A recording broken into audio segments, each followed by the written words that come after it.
जय हिंद साथियों। आपने पतंगें कटती देखी होंगी, उड़ती भी देखी होंगी, और कटी हुई पतंग के ऊपर एक नहीं 10-10 लोग झपटते हैं बच्चे लूटने के लिए। और लूटने के बाद उसकी क्या हालत होती है उस पतंग की, आप सभी जानते हैं। शादी के बंधन की डोर से पतंग अभी उड़ती भी नहीं है, खुद पतंग टूटने को बेकरार है, लुटने को बेकरार है। पुलिस में, थाने में, थानों में, कचहरियों में, कोर्टों में, यहाँ तक के मोहल्ले के लोगों में कटी पतंग लुटने का बायस बनती है। ये बेवकूफ़ जो झूठा केस करती हैं कटी पतंग के समान होती हैं।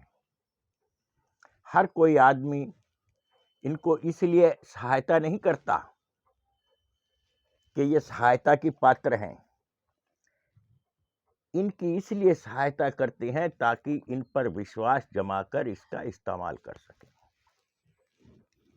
ये हालत है आज की कटी हुई पतंग की। झूठा केस करने के बाद स्त्री की हालत एक भोग्य वस्तु के समान रहती है, जिसको हर शख्स सिर्फ भोगने के लायक समझता है।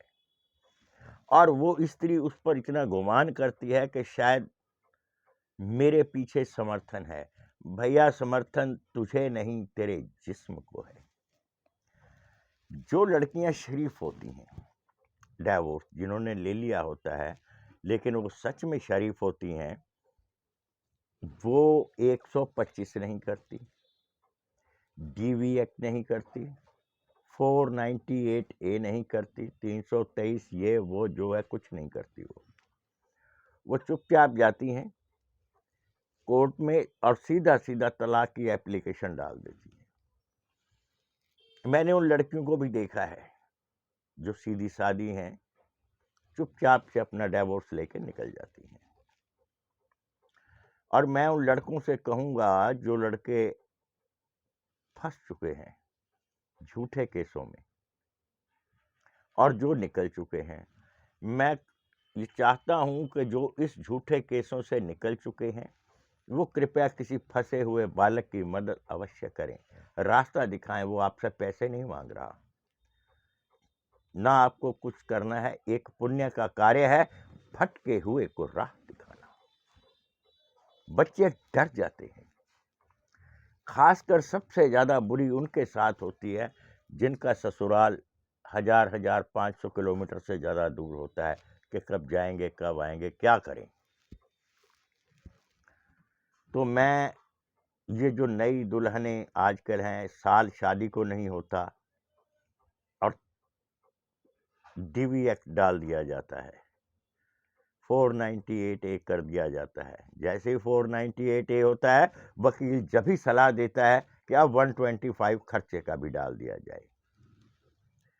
मैं अपने माननीय कोर्टों से कहूँगा, ये अनुरोध करूँगा, अगर किसी का मन मुटाव है या हो गया है या लड़की को ससुराल पसंद नहीं है, इमीडिएट उसके ऊपर 498A ना किया जाए, 125 भी ना किया जाए। उसका कारण है कम से कम 5 साल बाद ये अधिकार होना चाहिए लड़की को झूठा केस करने के लिए, झूठा या सच्चा जो भी है। और केस करने से पहले उस लड़की के माँ बाप को अदालत में खड़ा किया जाए। तुमने क्या सोचकर शादी की थी? लड़की का जीवन बर्बाद या आबाद करने में उसके माँ बाप का बहुत बड़ा हाथ होता है।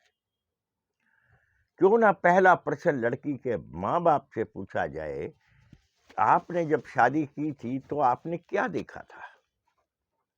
लड़की कह देती है मुझे खाना नहीं दिया गया। क्यों भाई, क्या आपने कंगलों के घर में लड़की ब्याही है? दोषी तो लड़की की माँ या बाप है ना, जो लड़के की प्रॉपर्टी देख करके कि 125 में मुआवजा मिलेगा, खर्चा मिलेगा और इसको डराएंगे, धमकाएंगे, सास ससुर पर राज करेंगे।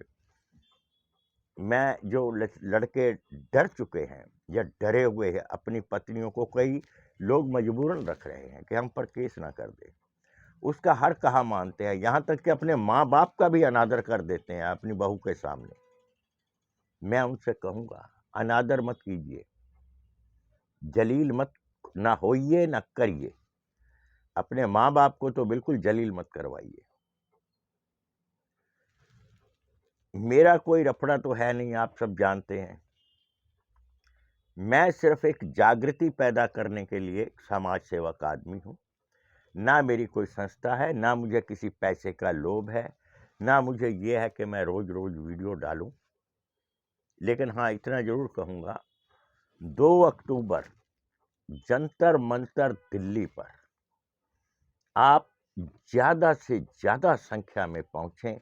कम से कम वो जरूर पहुँचें जो पत्नियों द्वारा सताए गए हैं। वो लोग भी आकर के उनका हौसला बढ़ाएं जो इन केसों से निकल चुके हैं। उनको राह दिखाएं, क्योंकि वकील राह नहीं दिखाता, रिश्तेदार राह नहीं दिखाते, तमाशा देखते हैं, आपका बनाते हैं। ऐसे रिश्तेदारों से जो आपकी पीठ पर खंजर घोंपते हैं, उनसे भी सावधान रहिए। 2 अक्टूबर जंतर मंतर, ज्यादा से ज्यादा संख्या में पहुंचकर इस मिशन को कामयाब बनाएं। जय हिंद।